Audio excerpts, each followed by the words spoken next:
வணக்கம். மே 2026 வெறும் 7 நாட்கள்ல, அதாவது மே 11ல இருந்து 17க்குள்ள ஏஐ துறையில பல ட்ரில்லியன் டாலர் மதிப்புள்ள ஒரு பிரம்மாண்டமான மாற்றம் நடந்துச்சு. இது ஏதோ ஒரு சாதாரண அப்டேட் கிடையாது. ஒட்டுமொத்த சாஃப்ட்வேர் இண்டஸ்ட்ரி, உலக பொருளாதாரம், சைபர் செக்யூரிட்டி எல்லாத்தையுமே தலைகீழா புரட்டி போட்ட ஒரு மாபெரும் இன்ஃப்ளெக்ஷன் பாயிண்ட் இல்ல. அது எப்படி நடந்துச்சு? வாங்க இந்த டீப் டைவ் எக்ஸ்பிளைனர்ல அத பத்தி ரொம்ப ஆழமா அலசலாம். ஓப்பன்ஏஐயோட கோஃபவுண்டர் கிரெக் பிராக்மன் சொன்ன இந்த ஒரு வரிய கொஞ்சம் கவனிங்க.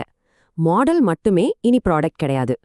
பார்க்க சாதாரணமா தெரியலாம், ஆனா நம்ம ப்ராம்ப்ட் கொடுத்துட்டு ஏபிஐ வழியா பதிலுக்கு வெயிட் பண்ணிட்டு இருந்த அந்த பாசிவ் காலம் இந்த ஒற்றை வரியோட அதிகாரப்பூர்வமா முடிவுக்கு வந்துருச்சு.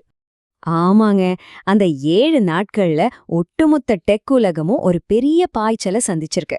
இனிமே மனிதர்களோட எந்த கண்காணிப்பும் இல்லாம தானாகவே பல கட்ட பணிகளை சிந்தித்து செய்யக்கூடிய ஏஜென்டிக் ஒர்க் ஃப்ளோஸ் அப்படிங்கிற ஒரு புது உலகத்துக்கு இண்டஸ்ட்ரி ரொம்ப அக்ரெசிவா மாறிடுச்சு.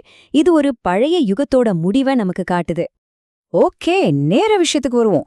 இன்னைக்கு நாம 3 முக்கியமான விஷயங்களை பிரேக் டவுன் பண்ண போறோம். 1 கூகுளோட புது ஏஜென்டிக் ஆபரேட்டிங் சிஸ்டம், 2 ஓப்பன்ஏஐயோட மாபெரும் பொருளாதார மாற்றம், 3வது உலகையே மிரட்டும் அட்டானமஸ் சைபர் அச்சுறுத்தல்.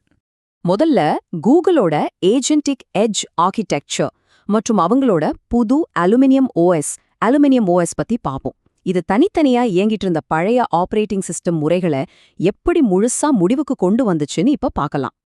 கூகுள் ஐஓ மற்றும் ஆண்ட்ராய்ட் ஷோல கூகுள் புக் அப்படின்னு ஒரு புது லேப்டாப்பை முன்னணி பிராண்டுகளோட சேர்ந்து கூகுள் லான்ச் பண்ணாங்க.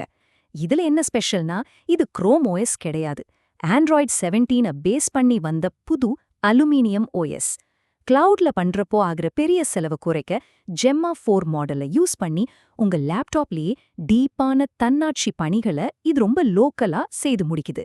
கூடவே பயோமெட்ரிக் மற்றும் செக்யூரிட்டிக்காக பாஸ் பாயிண்ட் அம்சமும் இதுல இருக்கு.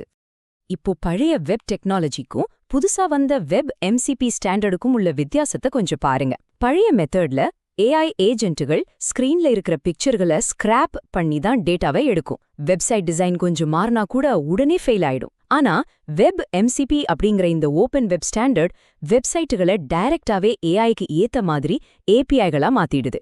இது நிஜமாவே ஒரு கேம் சேஞ்சர்.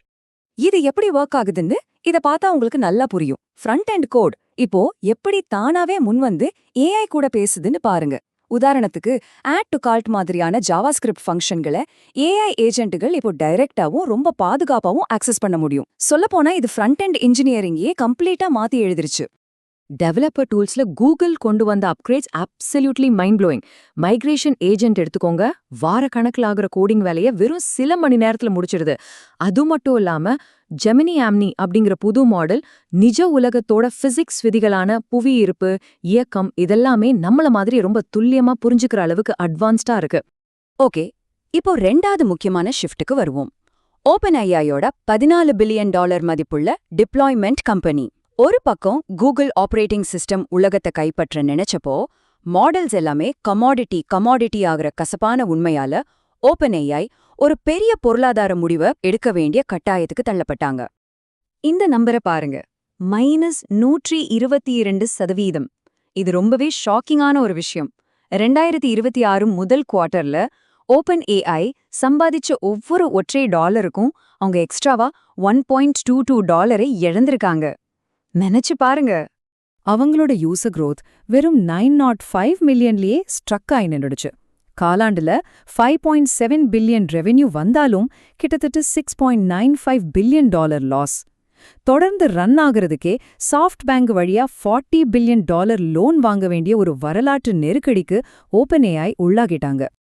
இதிலிருந்து தப்பிக்க ஓப்பன்ஏஐ கண்டுபிடிச்ச வழிதான் $14 பில்லியன் மதிப்புள்ள ஒரு புது சப்சிடியரி கம்பெனி. டிபிஜி மற்றும் சாஃப்ட் பேங்க் சப்போர்ட்டோட 150க்கும் மேற்பட்ட இன்ஜினியர்ஸ் இருக்கிற டுமாரோ அப்படிங்கிற கம்பெனியையும் அக்வயர் பண்ணாங்க. பாரம்பரியமா இயங்கிட்டு இருந்த ஐடி கன்சல்டிங் நிறுவனங்களை பைபாஸ் பண்ணிட்டு அவங்களுக்கு நேரடியான ஒரு பெரிய அச்சுறுத்தலா இவங்க மாறிட்டாங்க. இந்த பிளாக் டயக்ராம பாருங்க. ஃபார்வர்ட் டிப்ளாய்ட் இன்ஜினியர்ஸ் எஃப்டிஇ அப்படிங்கிற ஸ்பெஷல் டீம் கன்சல்டன்ட்ஸ் யாரையும் நம்பாம டைரக்டா மல்டிநேஷனல் கம்பெனிகளோட ஒர்க் ஃப்ளோஸ்ல ஏஐ மாடல்ஸை ஹார்ட் கோட் பண்ணிடுவாங்க. இதனால ஆகிற ஸ்விட்சிங் காஸ்ட் ரொம்பவே அதிகம். அதனால வெண்டார் லாக்இன் ஆகிறது 100% confirm.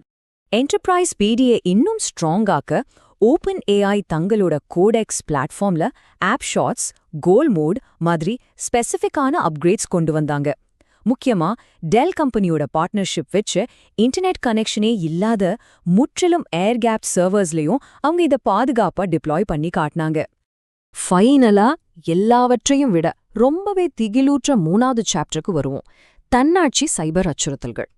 இங்கிலாந்தோட AI safety institute, Anthropic நிறுவனத்தோட கிளாட் மித்தாஸ் மற்றும் ஓப்பன் ஏஐயோட GPT 5.5 ரெண்டையும் டெஸ்ட் பண்ணி சொன்ன ரிசல்ட்ஸ் நிஜமாவே சிலர்க்க வைக்குது.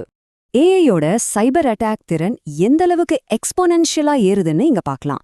நவம்பர் 2025ல 8 மாசமா இருந்த டப்ளிங் ரேட் பிப்ரவரி 2026ல 4.7 மாசமா குறைஞ்சிடுச்சு. ஆனா மே மாசம் கிளாட் மெத்தோஸ் வெறும் 100 மில்லியன் டோக்கன் பட்ஜெட்ல இதுக்கு முன்னாடி இருந்த எல்லா கணிப்புகளையும் சுக்குநூறா உடைச்சிடுச்சு. இங்க ஒரு ரொம்பவே இன்ட்ரெஸ்டிங்கான விஷயம் இருக்கு, கவனிங்க. தி லாஸ்ட் ஒன்ஸ் அப்படிங்கிற 32 ஸ்டெப் கார்ப்பரேட் நெட்வொர்க் அட்டாக் சிமுலேஷனா கிளவுட் மித்தோஸ் 60% அட்டெம்ப்ட்ஸ்ல சக்சஸ்ஃபுல்லா முடிச்சிருக்கு. இது எப்படி இருக்குன்னா, ஒரு பெரிய வல்லரசு நாடோட ஏஜென்ட்ஸ் பண்ற அட்வான்ஸ்ட் அட்டாக்ஸ் மாதிரி ரொம்பவே ஷார்ப்பா இருக்கு. ஆனா நிஜமான பயம் எங்க தொடங்குச்சு தெரியுமா? கூலிங் டவர் அப்படிங்கிற மிக கடினமான ஆபரேஷனல் செக்யூரிட்டி பெஞ்ச் மார்க்க மித்தோஸ் பீட் பண்ண போதாம். உடனே financial stability board emergency meeting போட்டு இதை பப்ளிக்கு ரிலீஸ் பண்ணக்கூடாதுன்னு தடுத்துட்டாங்க. அதனால ஆந்த்ரோபிக் ப்ராஜெக்ட் கிளாஸ்விங் அப்படிங்கிற பேர்ல டிஃபென்சிவ் பர்பஸ்க்காக மட்டும் இதை லாக் பண்ணிட்டாங்க. இப்போ இந்த மாடல்ஸை ரன் பண்ண எவ்ளோ பெரிய கம்ப்யூட்டிங் பவர் தேவைப்படுதுன்னு பாருங்க.